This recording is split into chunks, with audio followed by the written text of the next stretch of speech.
Okay, I've decided today, it's been ages and ages since I've been really properly on the lathe doing anything. So I am going to make a little box. This is the skateboard that I used quite a while back, made this blank up, and I'm getting rather rusty at using the lathe tools for anything bigger. So today's project is going to be a little box. Now it will be little, it won't be very big at all, but anyway, it's good practice just to get on here and to be turning something. I've got a few turning projects coming up for boxes. I need to get in some practice, so this is going to be my piece for practicing today. So it will be all in time lapse because it'll be too long otherwise, because it takes ages to make these. And yeah, well, see what we can make out of this one.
Okay, welcome back. That's it finished now. I was actually very pleased with it. It came out really well. I just wish I was better at wood turning. That's the bottom bit there, and it's a bit rough around that bit there, and that's the inside. It's not my finest piece, really. I really struggle with wood turning, and because I've not done any of it for a little while, I felt it was more difficult coming back and doing it. But I mean, that's what it's all about, I suppose, doing hobbies, isn't it? You know, and learning new tools and things like that. You know, it's all about the learning. So anyway, I was thinking of maybe at some point, if I still keep struggling, of going and getting some lessons somewhere just to use specific tools. But after I'd finished this yesterday, and after finishing it, I went on, and there's a really good video Mike Waldt does, and I shall tag it into the bottom here.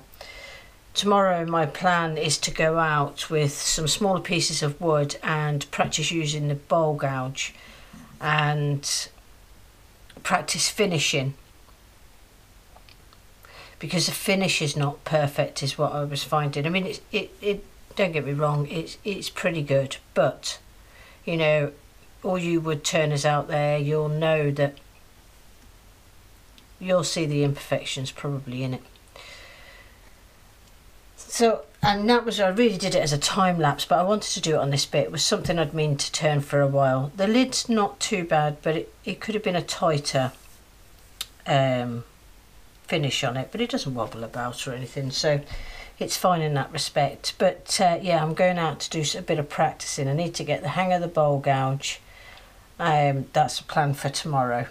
Just to help with hollowing. I mean, it's fine hollowing, I can use Forstner bits to hollow, but it's the actual finishing of the edges. I mean, I didn't do too bad on it. There is some rough spots in it, but I think if I could use a bowl gouge, I would probably get those a bit finer, and maybe as well, I don't know, using a scraper to smooth them off. But that's my dilemmas. That's the item finished. I do have another couple of box projects coming up, and that's the reason that I'm trying to fine tune my finishing and stuff on it, because these next two projects I want to finish quite well. So anyway, hope you enjoyed. It was a time lapse I did it on, and so it was just really a bit of music in the background, but I thought I'd let you see the process all the same, and I hope you enjoyed it. You would have noticed all sorts of bits in the video, but I think the lid flew off at one point. But anyway, it doesn't matter. It's all about learning. You know, it probably is my hardest area, is wood turning. Love the skateboard in this, by the way. I'm definitely going to be doing some more stuff with skateboard. I've been inspired by a few people on YouTube for this project. There's a few out there that have used skateboard, and it is a lovely material. It just adds that bit of colour and gives the project something a little bit extra. So anyway, I hope you enjoyed. Thank you very much for watching. Give me the thumbs up if you enjoyed what you're seeing, thumbs down if you didn't. If you've not subscribed yet, please press that subscribe button, and if you want to be notified, there's a little bell alongside it. Just press that. And I shall pop some pictures up after, and thanks very much for watching.